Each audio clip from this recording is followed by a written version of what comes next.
Hey, I'm Steve. We're going to talk about some stuff today.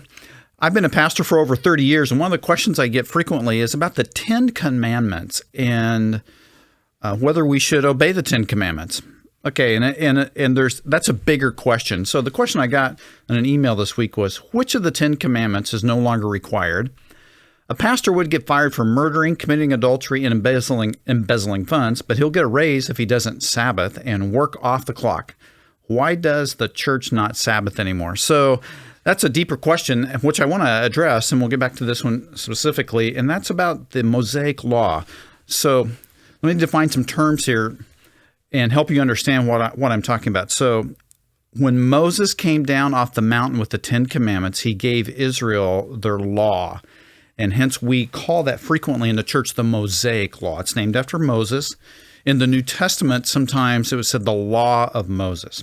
The Law of Moses starts in Exodus chapter 20 and goes through the book of Deuteronomy. So when we talk about the law, that's all we're talking about. We're not talking about the minor prophets like Jonah, Micah, Nahum, or Daniel, or the Psalms and the Proverbs. We're not talking about the entire Old Testament. So some people get that confused, and they say, well, we're no longer under the law, and they think we've thrown away the entire Old Testament. That's just not true. What we're talking about is a system of laws that began in Exodus chapter 20. So the 10 Commandments begin this way. In Exodus 20, it says, "You shall have no other gods before me. You shall not make for yourself an image." And then it goes on from there. So we need to understand the context of these 10 Commandments. And there were, after these 10 Commandments, 603 more laws as well. So some of the 10 Commandments people are really familiar with are like, do not murder, do not commit adultery. Nick, do you remember another 10 Commandments? Nick's with me, the sound engineer. I believe honor your father and mother. Oh, yeah, totally. Honor do not covet your neighbor's wife. Yeah. Do not steal. Oh, perfect. I'm trying to remember if there's any more. Okay, so if they come to me, I'll yeah. So you kind of got the gist of it there. And then there are 603 more. And some of them, and I just brought them up here. I'll just read a couple. Newly married people don't have to pay taxes for a year. Oh, really? Nick, yeah. Newly married, no taxes for you. Okay. So that's one. You can't serve in the army for a year after you've been married. That's part of the law. You can't eat pork or shellfish. So no baby back ribs, no lobster, no shrimp. That's all part of the Old Testament law. There's laws about no interest rates on loans, things like that. So I'll read you some others here. Do not walk outside the city boundary on the Sabbath. So not only keep the Sabbath, but you can't walk very far. That's part of it. And absolutely no work on the Sabbath whatsoever. So that's part of the Old Testament. And there's 603 of these. I'm just kind of reading some of them. Do not tattoo the skin. Women must not wear men's clothing. Men must not wear women's clothing. Men must not shave their beards with a razor. Do not perform any act of magic. Do not consult magic or wizards. I mean, there's just... do not show a favor to idolaters. There's all kinds of, there's 630, there's too many for me to read.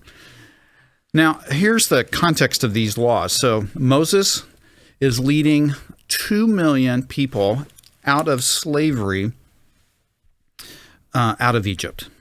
They have been there for 430 years. They have never had their own set of laws. They have never formed a government. They have not made any decisions as a free people. So they come out of the Egypt, and I'm going to put it this way, they still had Egypt in their hearts.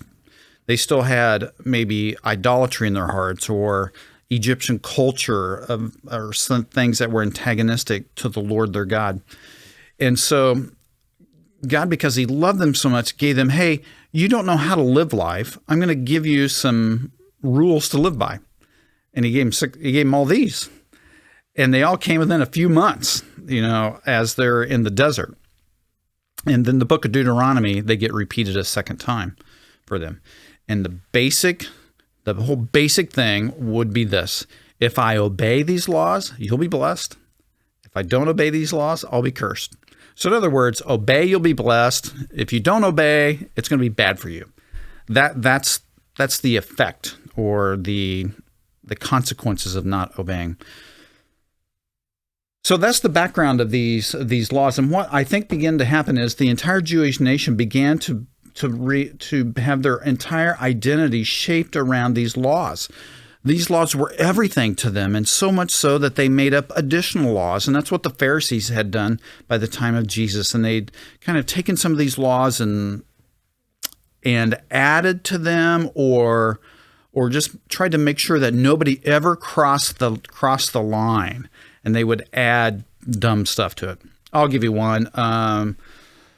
Out of the Talmud, it says, don't spit on the Sabbath. Don't spit on the ground. Well, why? Because you might water a seed. And if a seed grows, it makes you a farmer, so you can't spit on the Sabbath. So that was to protect them from not working, so they took it too far.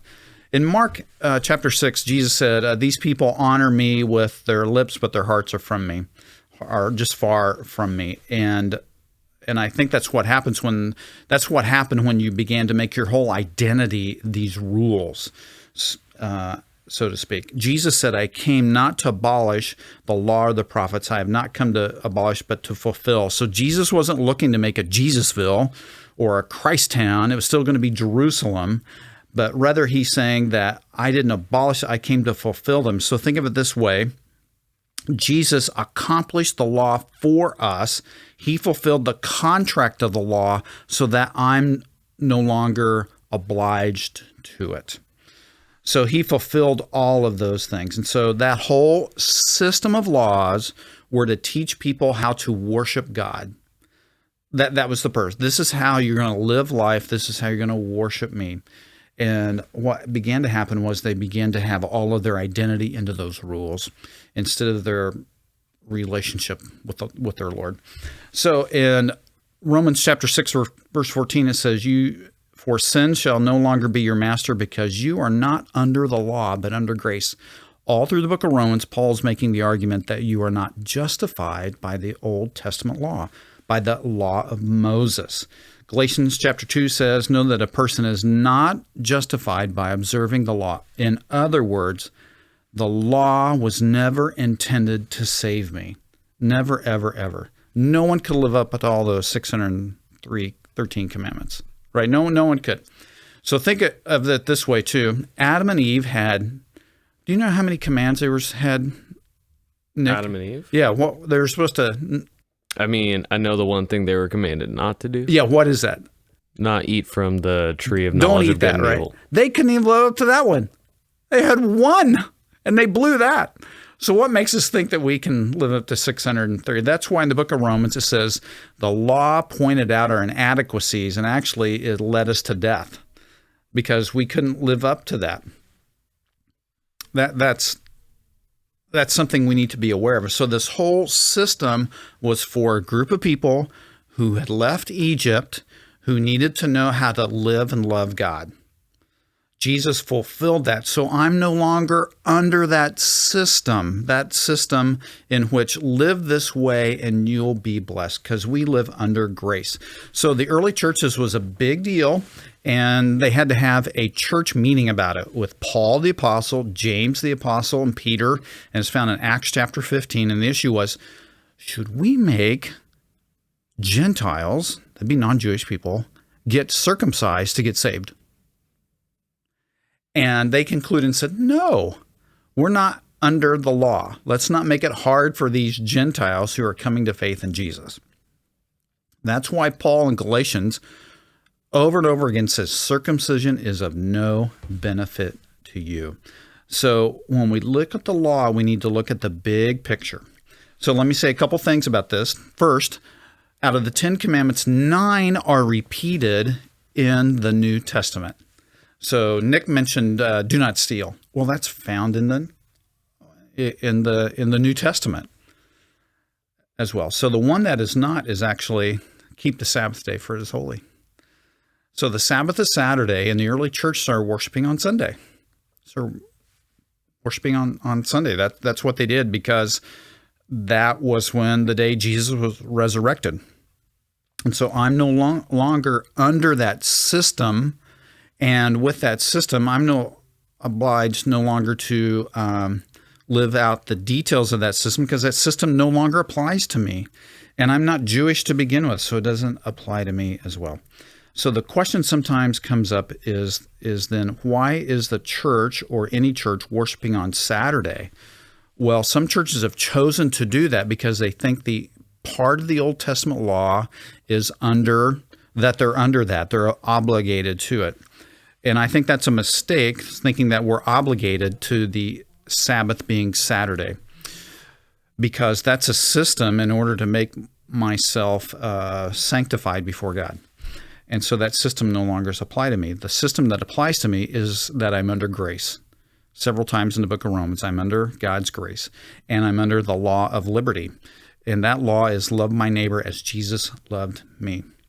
And so that is my obligation, is to live under grace and to love the Lord my God. So it's not that we are dismissing the entire Old Testament. We're not. We're saying that Mosaic law, that system, is no longer applicable to me as well.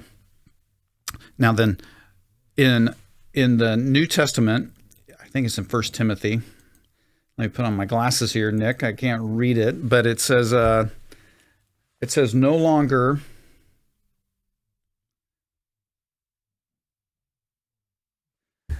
In Colossians, it says, do not let anyone judge you with respect to food or drink, or in the matter of a feast, new moon, or Sabbath days that are only the shadow of the things to come, but the reality is Christ. So in Colossians, he's saying that this Sabbath or these Mosaic law systems we're not obligated to those anymore. They have been nullified by Christ. So the question about, hey, should the pastor work on the Sabbath? And first off, I don't work on the Sabbath. That's Saturday. Secondly, I take Friday off, and I try to take Saturday off too. So that's my weekend. And I think the principle is that we should rest and pace ourselves. And some people that I know are nonstop workaholics, and they need to learn to rest because God set us that pattern, and we can pay attention to that. So I think that's the deal with the Old Testament law with the Sabbath. I'm no longer under that law. I'm not obligated to it, but much of it is repeated in the New Testament. And so I can grab the principles of the Mosaic law that are applicable to a Gentile 21st century Christian in America, but I'm not obligated to that system in order to make myself look good to God. And with that being said, also just kind of to extrapolate on the question, if it wasn't the Sabbath, if that wasn't the specific commandment that you were focused on, are there any other commandments that would be like next in line to not be crucial to our spiritual lives? Or is it just the case of that one, since it's not mentioned in the New Testament and it's specifically within the Mosaic laws, that one is the one that's kind of specifically for that time and context? I'm not sure I fully understand, but I would say this, that out of the 613 laws, hardly any of them are repeated in the New Testament. The shirt you're wearing right now, you probably violated the Mosaic law, because not the color, but you're not supposed to have certain kinds of fabrics in your clothing. So that would be one. Is that a big deal for us today? Well, absolutely not. It's a system that was just for a temporary amount of time. But obviously within that system was some of the character and morality of God, and we see those things repeated in the New Testament. The Sabbath was a sign and a symbol of the Mosaic law. Since we're not obligated to the Mosaic law, that's no longer a symbol that's appropriate for us. That's what the New Testament writers are saying. Gotcha. Does that make sense? Basically, my question was just going beyond that one. Are there any other of the 10 commandments, the other 9, that we could look at and question if we still need to follow those today? I think the question is not, do I need to follow those 10 commandments? The question is, what's in the New Testament that I need to follow? What's in the gospel of grace? And it just so happens that 9 out of those 10 are repeated in the writings of the apostles. and of Jesus himself in the four Gospels we read. So the question shouldn't be, which part of the Old Testament law should I obey? Because that was meant to be temporary. It's been fulfilled. But the character and morality of the things that are really important that bubble up in that are repeated in the New Testament. For instance, worship only one God. Don't worship idols. We see that in the New Testament. And in fact, the entire book of Hebrews was written to a group of people wanting to go back to that old system. He says, Jesus is better than sacrifices. Jesus is better than those temple priests. Jesus is better than angels. Jesus is better than Moses. Jesus is better than the Mosaic law. So let's stick with Jesus. Don't go back there. Yeah, those are old rules that were made to be temporary as well. So I think that's the scoop with the Sabbath. You're smiling at me, Nick. Do you have another question about it?